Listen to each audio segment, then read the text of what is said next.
అనగనగా ఒక ఊరిలో కట్టెలు కొట్టుకునేవాడు ఉండేవాడు. అతను చాలా కష్టపడేవాడు. తెల్లారకుండానే అడవిలోకి వెళ్ళి కట్టెలు కొట్టుకుని ఊరిలో ఆ కట్టెలు అమ్ముకుని జీవితం కొనసాగిస్తూ ఉండేవాడు. అలా ఉండగా ఒకరోజు కాలువ గట్టున చెట్టు నరుకుతూ ఉంటే తన గొడ్డలి నీళ్ళల్లో పడిపోయింది. నీళ్ళల్లో చాలాసేపు గొడ్డల్ని వెతుక్కున్నాడు. కానీ లాభం లేకపోయింది.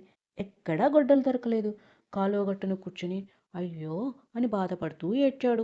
రెక్కాడిందే డొక్కాడదు అన్నట్టు పని చేస్తేనే పూట గడిచే పరిస్థితి. గొడ్డలి లేకపోతే కట్టెలు కొట్టలేడు. కట్టెలు కొట్టకపోతే ఆ రోజు డబ్బులుండవు. డబ్బులు లేకపోతే కుటుంబం అంతా పస్తులుండాలి. ఇవన్నీ తలుచుకుని కళ్ళు మూసుకొని గట్టిగా వనదేవతను ప్రార్థించాడు. ఎలాగైనా గొడ్డలి దొరికేలా చూడు తల్లి అని మనసారా మొక్కుకున్నాడు. దేవత ప్రత్యక్షమైంది.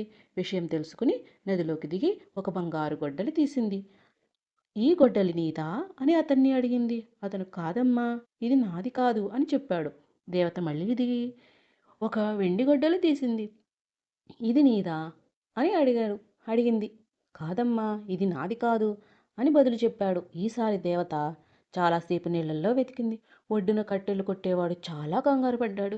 తొందరగా దొరికితే బాగుండు అని మనసులో అనుకుంటూ ఉండగా దేవత మామూలుగా ఇనుప గొడ్డలు చూపించి ఇది నీదా అని అడిగింది.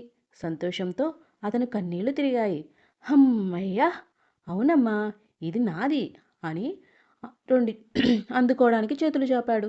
వనదేవత అతని నిజాయితీ మెచ్చుకుని అతని ఇనుప గొడ్డలు ఒకటే కాక బంగారు గొడ్డలి, వెండి గొడ్డలి కూడా అతని చేతిలో పెట్టింది. నీ నిజాయితీ నాకు నచ్చింది. ఇవి కూడా రోజు నీవే అని చెప్పింది. కట్టెలు కొట్టేవాడు కళ్ళకద్దుకుని 3 గొడ్డళ్ళు తీసుకున్నాడు.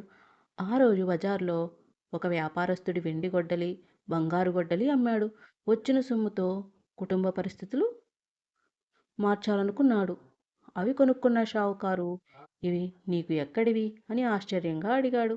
కట్టెలు కొట్టేవాడు జరిగిందంతా చెప్పాడు. ఆ షావుకారికి అత్యాశ కలిగింది. వెంటనే అతను కూడా ఒక గొడ్డలు తీసుకుని వెళ్ళి కాలువలో విసిరేసి వనదేవతను ప్రార్థించాడు. వనదేవత ప్రత్యక్షమైంది.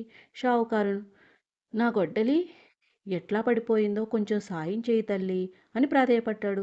వనదేవత నీళ్ళల్లో దిగి ముందర లాగానే బంగారు గొడ్డలు తీసింది. ఇది నీదా అని అడిగింది. షావుకారు కళ్ళు తిరిగాయి. అంత అమూల్యమైన గొడ్డలి కళ్ళెదురుగా కనిపిస్తుంటే ఉండబట్టలేక అవునమ్మా, ఇది నాదే అని అబద్ధం చెప్పాడు. వనదేవతకి కోపం వచ్చింది. అబద్ధం అని మాయమైపోయింది. షావుకారికి కొత్త బంగారు గొడ్డలి దొరకలేదు కదా, ఉన్న గొడ్డలి కూడా కాలువలో పడిపోయింది. ఇందుకే పెద్దలు ఎప్పుడూ నిజం చెప్పమంటారు. నిజం చెప్పే వాళ్ళకి ఎప్పటికీ మంచి జరుగుతుంది. కానీ అబద్ధం ఆడే వాళ్లకు మటుకు ఏదో ఒకరోజు మొదటికే మోసం వస్తుంది.